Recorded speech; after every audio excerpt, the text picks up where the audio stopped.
जय मसीह की। परमेश्वर का धन्यवाद हो आज के सुंदर समय के लिए। प्रभु के बड़े नाम को महिमा मिले। आज का दिन हमारे जीवन के लिए बहुत खुशी का दिन है मेरे प्रियो, इसलिए क्योंकि हम मसीह में चुन लिए गए हैं, हम प्रभु में बुला लिए गए हैं, इसलिए हम परमेश्वर को धन्यवाद देते हैं। आज मैं एक विशेष विषय में बहुत कम समय में आप लोगों से बात करने जा रहा हूं और वो विषय है बाइबल को अध्ययन कैसे करें। बहुत जरूरी सब्जेक्ट है। आज बहुत सारे लोग बाइबल पढ़ते हैं लेकिन उसका अध्ययन नहीं कर पाते। बाइबल पढ़ना एक अलग बात है, पर उसका अध्ययन करना एक अलग बात है। यदि हम बाइबल में देखें तो बाइबल दुनिया की सबसे अनोखी किताब है। इसमें बहुत सारे भाग आपको रोमांचक हिस्से मिलेंगे, लेकिन कई एक भाग ऐसे भी मिलेंगे जो आपको बहुत ज़्यादा उबाऊ लगेगा। कई एक अजीबो गरीब हिस्सा भी मिलेगा। कई एक हिस्सा ऐसा है जो प्रेरणादायी रहेगा, उसके द्वारा आप प्रेरणा प्राप्त कर सकते हैं। कई एक ऐसा हिस्सा मिलेगा जो आपके दिल को छू लेने वाली भाग भी मिलेगा, और कई एक ऐसे भाग भी मिलेंगे जो आपको शांति देगा। इस तरह से बाइबल को देखते हैं हम, अद्भुत किताब है। यदि हम बाइबल में देखें तो एक वचन है बाइबल में, इब्रानियों की पत्री 4 अध्याय उसके 12वें आयत। जब हम उसको पढ़ते हैं तो क्योंकि परमेश्वर का वचन जीवित और प्रबल और हर एक दो धारी तलवार से भी बहुत चोखा है, और प्राण और आत्मा को और गांठ गांठ और गूदे गूदे को अलग करके आर पार छेदता है और मन की भावनाओं और विचारों को जांचता है। देखो यहाँ पर लिखा है कि बाइबल का वचन जीवित है, प्रबल है और 2 धारी तलवार से भी ज्यादा तेज है। अर्थात ये वचन जब और हमारे रास्ता के लिए, हमारे मार्ग के लिए उजियाला है।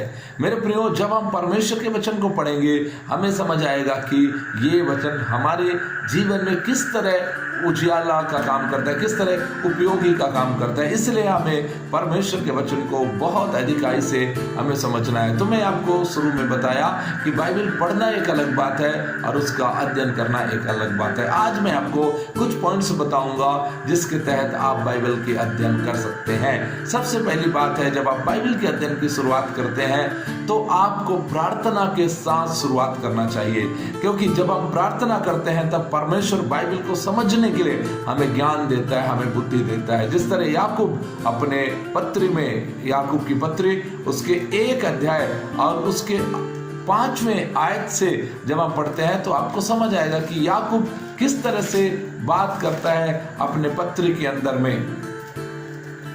पर यदि तुम में से किसी को बुद्धि की घटी हो, तुम में से किसी को बुद्धि की कमी है तो परमेश्वर से मांगे, जो बिना उलाहना दिए सबको उदारता से देता है। परमेश्वर से मांगे जो बिना उलाहना दिए सबको उदारता से देता है, और उसको दी जाएगी। और उसको दी जाएगी। देखिए, बुद्धि परमेश्वर देता है और वो भी बिना उलाहना के, उदारता के साथ सबको देता है। बाइबल में आप जानते हैं दुनिया का सबसे बुद्धिमान व्यक्ति जिसका नाम है सुलेमान। सुलेमान को भी बुद्धि देने वाला परमेश्वर है, जो उसको अद्भुत रीति से बुद्धि दिया, और वही बुद्धि आपको मालूम है सुलेमान अपने राज्य में इस्तेमाल किया, और इस्तेमाल करने के बाद बहुत बड़ा बुद्धिमान, ना केवल उस देश का बल्कि दुनिया का सबसे बड़ा बुद्धिमान यदि कोई है वो सुलेमान है। तो इस तरह मेरे प्रियो, जब हम प्रार्थना के साथ शुरुआत करते हैं तो प्रार्थना में हम परमेश्वर से बुद्धि मांगे।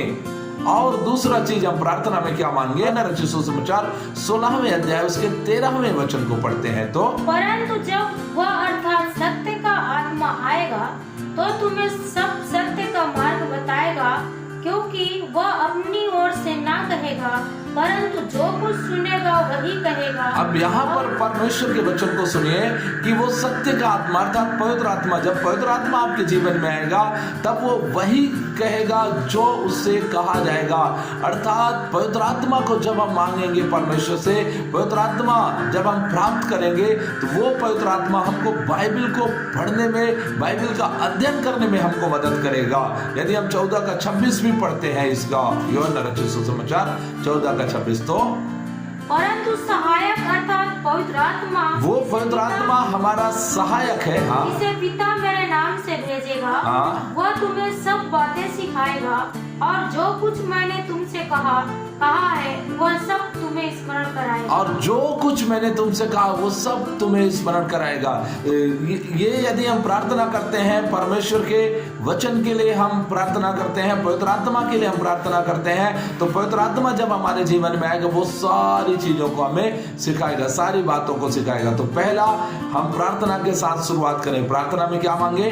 पहला चीज हम बुद्धि मांगे, दूसरा चीज हम पवित्र आत्मा को मांगे कि पवित्र आत्मा आप हमें उन सारी बातों को सिखाइए, सारी बातों को हमें समझाइए। तो पहला चीज। दूसरा चीज हम सीखेंगे वो ये है कि बाइबल अध्ययन का समय। हमारे लिए बाइबल अध्ययन का समय निर्धारित होना चाहिए, एक टाइम हमको फिक्स करना चाहिए और उसी समय के अनुसार हम बाइबल पढ़ें। तो आप शुरुआत में आप ज्यादा बड़ा शुरुआत नहीं कर सकते, आप छोटा शुरुआत करिए। छोटा शुरुआत मतलब 15 से 20 मिनट तक आप बाइबल स्टडी करिए और ये 15 से 20 मिनट का टाइम आप सिर्फ परमेश्वर के वचन के लिए फिक्स रखिए।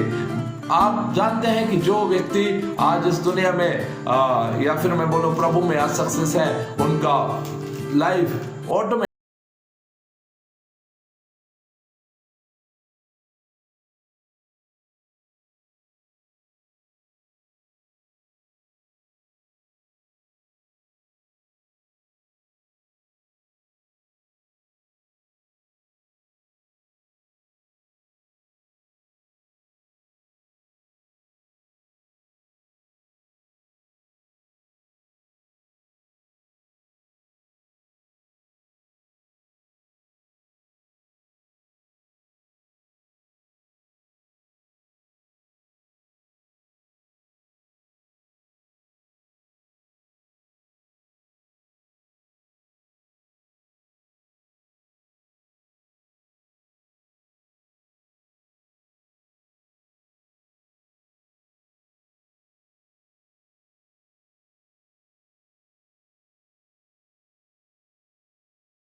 यदि कुछ कमेंट्री वगैरह आपके पास है तो जरूर उसको रख करके बैठें, ताकि आप परमेश्वर के वचन को जब मनन करते हैं तो आप उसको अच्छी रीति से सीख पाएं। चौथी बात और आखिरी बात, यदि हो सके तो आप एक अध्ययन साथी बनाइए, बाइबल अध्ययन साथी बनाइए, जिसके साथ आप बैठ करके बाइबल अध्ययन कर सके, जिसके साथ आप बैठ करके परमेश्वर के वचन की बातें कर सके, जिसके साथ आप बैठ करके परमेश्वर के वचन को आप आपस में शेयर कर सके और समझ सके। तो इस तरह मेरे प्रियो हम बाइबल अध्ययन को सीख सकते हैं। आज मैंने आपको 4 बातें बताया। अध्ययन करने से पहले आप प्रार्थना के साथ शुरुआत करें, दूसरा उसके लिए समय बनाएं, तीसरा आप अपना तैयारी करें, पेन पेपर और बाइबल और यदि कमेंट्री वगैरह कुछ बुक है वो, और चौथा बातें आप बाइबल अध्ययन के लिए एक साथी यदि आपको मिलता है तो वो भी आपके लिए सहायक होगा। तो इस तरह आज मैं आपको इतना ही बताऊंगा और आने वाला समय में, आने वाली वीडियो में मैं इस बात को बताऊंगा कि हम कैसे बाइबल की अध्ययन को एक एक अध्याय, एक एक पद लेकर कैसे हम उसको सीख सकते हैं। इन बातों के लिए आप लोग तैयार रहिए। परमेश्वर आप सबको बहुत बहुत आशीष दे। आप सबको एक और बार जय मसीह की